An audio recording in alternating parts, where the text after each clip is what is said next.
boys and girls, this is Michael Burhan here for, well, another vlog. I want to talk to you guys a little bit about exactly what's been going on quite recently. And the big thing is TNA, yep, they're continuously cutting talent. They say there's nothing wrong with the company. Chris Sabin's actually stated in a statement that there's nothing wrong with the company. Dixie said the same thing, but there seems to be actually something wrong with the company. Think about it for a second. You thought about it? Think of it this way, you've got the two highest earners in the company because they're apparently everybody else is expendable. But you've got the two highest earners in Hulk Hogan, Eric Bischoff. You've also got guys like Kurt Angle, Sting. Guys who are basically too old for the roster and can't really do much good for pay-per-view buys. Why are you keeping them on? You know, I like Kurt and everything, I like Sting, they're great athletes, but in the end of the day, they're not needed in TNA. That's a fact. With the current direction that the company's going in at the moment as well, by focusing more on X Division talent, like Chris Sabin for instance, who's currently the company's world champion, it makes you think exactly what the company is doing. Why are they doing this? What's the next move? How are they going to actually, bring it about the company's salvation? They've gotten rid of a guy named Matt Morgan, who, as you guys know, is pretty much a guy who was honed into a TNA talent. He was a WWE talent previously, but he honed the majority of his craft in TNA. He was given a good rub by Hulk Hogan. There was no reason to let Matt Morgan go. Same has to go for Doc, the OC, Luke Gallows, anything you want to say about the guy. He didn't need to go. There was no reason behind it. So she consistently keeps Hulk Hogan, who's done nothing, Brooke Hogan, again, who's done nothing, and Eric Bischoff, again, who's done nothing. Released the entirety of her Knockouts division, apart from Mickie James and Gail Kim, and also, ODB, of course. And that's it. I think they've got Taryn Terrell there, but I haven't seen her or Brooke Teschmacher. These guys haven't appeared on television. We don't know if they're still there, if they're still under contract. The one that bothers me the most, though, is Jesse Sorensen. Now, a lot of people like Mark Madden have stated that Jesse Sorensen isn't owed anything by TNA. Really, Mark? Let me explain something for you. Jesse Sorensen was injured in the ring. He took a bump that basically ended up destroying his neck by another gentleman named Zema Ion. Instead of TNA actually not condoning the fact and, disciplining Ion for the incident, or the agent who came up with that spot, because obviously agents do, because we want to go back into the whole incident with Daphne and the reason why she sued TNA, they then let the guy go to hospital. He worked up tons of medical bills and has ended up in a situation when he can no longer wrestle again. He's not allowed to. If he goes back in the ring, he's dead. Or, lesser, he's paralysed. You can't do that. So what does Dixie do? Being Dixie Carter, she promises him the moon but gives him nothing. She says that he still has a job with the company, being a backstage person now and working events and as an agent. Instead, they saw his big bonus that they'd probably been giving him, or the money that she's paying him. Instead of renegotiating that contract and saying, look, we'll renegotiate, we'll put you down a little bit more, but we'll give you a new position, blah, blah, blah, blah, blah. They released him. No goodness, no rhyme, no nothing, no thank you for all your hard work. He just gets a tweet from Eric Bischoff saying he was a good kid. That's it. That's ridiculous. In terms of hiring and firing policy, it's ridiculous. So you release a guy. This guy's got nothing else left. Now he's trying to put into bodybuilding tournaments. He's trying to do everything he can to gain a new career and has no idea what he's going to do. And TNA are left blameless. I blame them. I blame them for this whole situation. I think Dixie not handling money is a big thing. And for those of you who've asked questions if Panda Energy is $1 billion company or how I know this, well, think about it for a second. They deal in energy, power, electricity, gas, you name it, that's what Panda deal with. They're $1 billion company.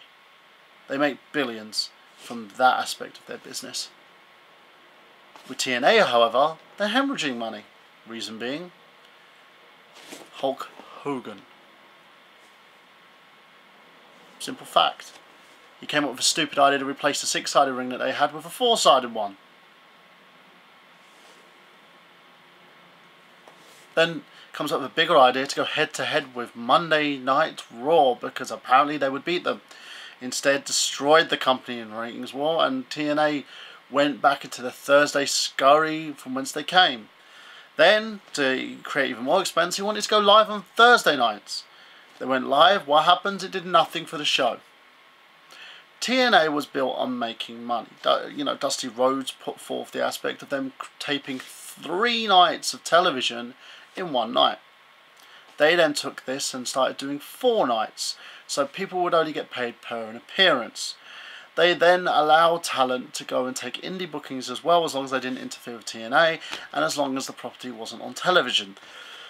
Hence the reason why a lot of talent were working with Ring of Honor and other companies until Ring of Honor got their deal. Now, talent were happy with the way things were. People were making the money they needed to make and live.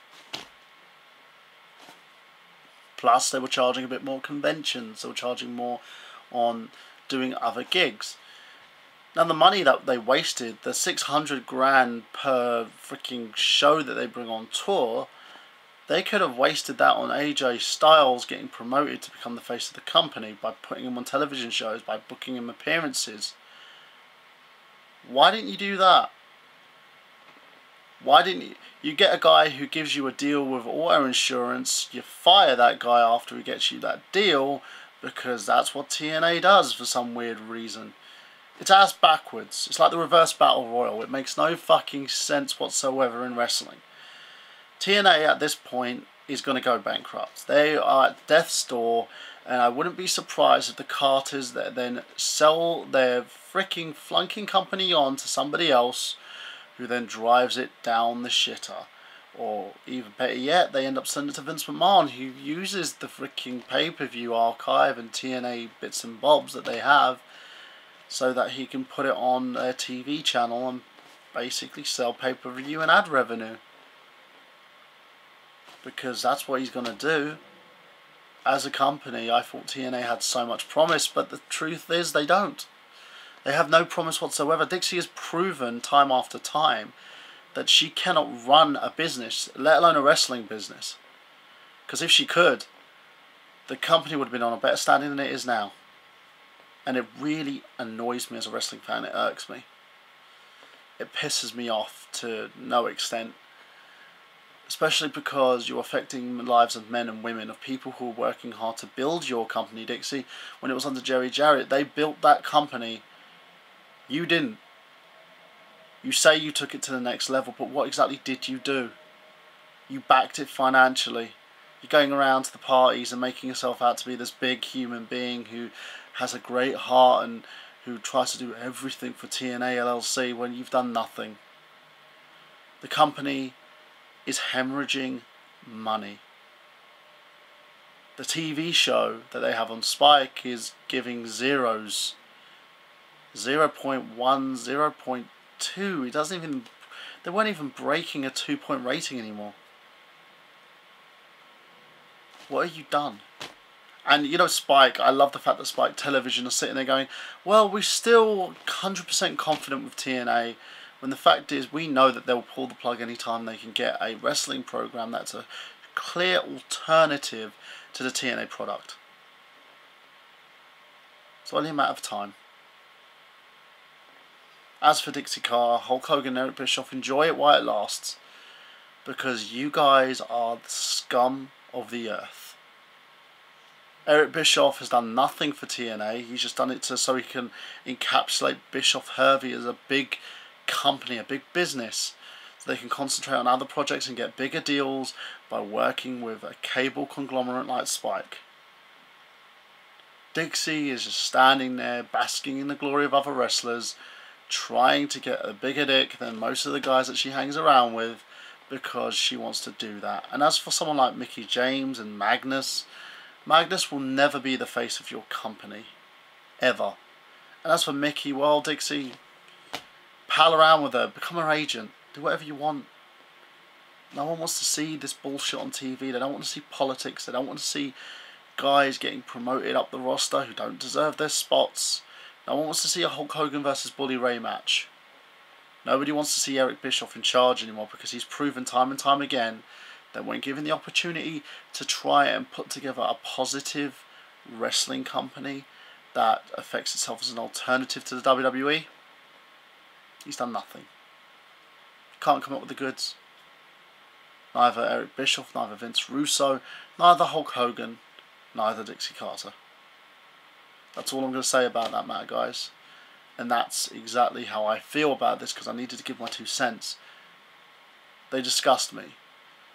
And after this week's show, they've lost me forever. And it bugs me. It really does, because out of any wrestling company in the world, I had the highest hope for TNA. I watched it when it first began at Nashville, all the way down to when it got a television deal over here in the UK.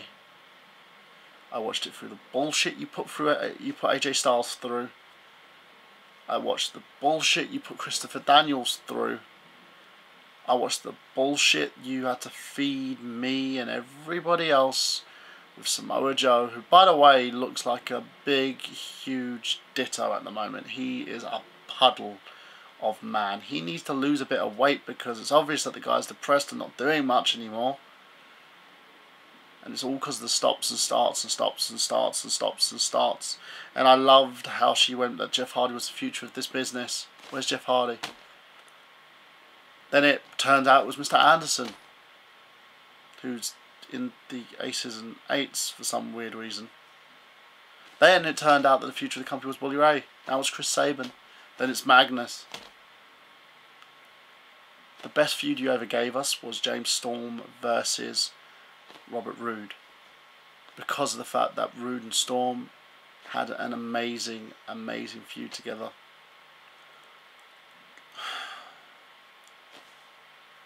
That's it. I'll see you again for another Wrestle Ramblings, of course. I'll be talking to you guys next week about something, whatever comes on my mind. I'll see if anything pops up. If not, I'll probably miss a week. But that's pretty much it, and all I have to say is goodbye, TNA. Good riddance. It's a shame that so many people are going to lose their jobs because of a careless individual like Dixie Carter.